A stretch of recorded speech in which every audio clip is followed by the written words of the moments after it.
ఒక్కసారి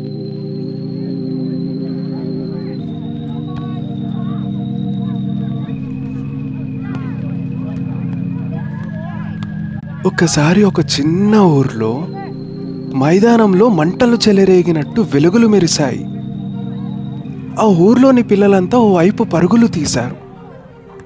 ఒక పెద్ద వింత వాహనం భూమి మీదికి దిగి వచ్చింది. ఇది ఎవరబ్బా, ఏమిటై ఉంటుంది, ఎప్పుడు చూడలేదే అని పిల్లలు ఒకరికొకరు గుసగుసలాడుకున్నారు. పిల్లలందరూ ఆ వాహనం చుట్టూ చేరారు.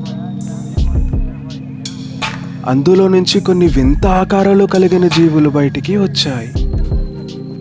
అవి మనుషుల్లా కనిపించకపోయినా వారి కళ్ళల్లో అమాయకపు కాంతి మెరుస్తుంది.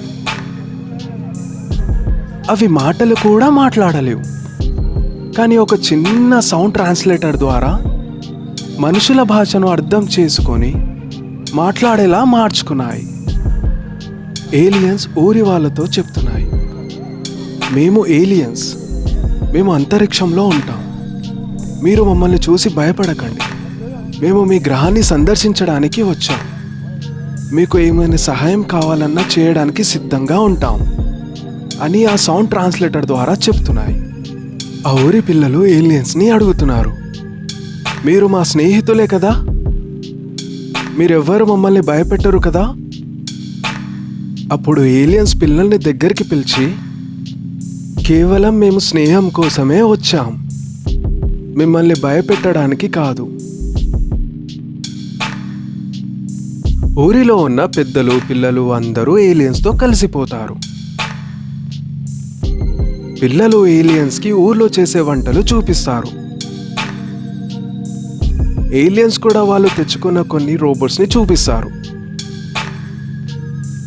ఆ రాత్రి ఊరిలో ఒక సాంప్రదాయ ఉత్సవం జరుగుతూ ఉంటుంది. ఏలియన్స్ కూడా ఆ సంబరాలలో పాలు పంచుకుంటారు. చివరిగా ఏలియన్స్కి తిరిగి వెళ్ళే సమయం వచ్చేసింది. చిన్నపిల్లలకు కొన్ని రోబోట్స్ బహుమతిగా ఇచ్చి వెళ్ళిపోతారు.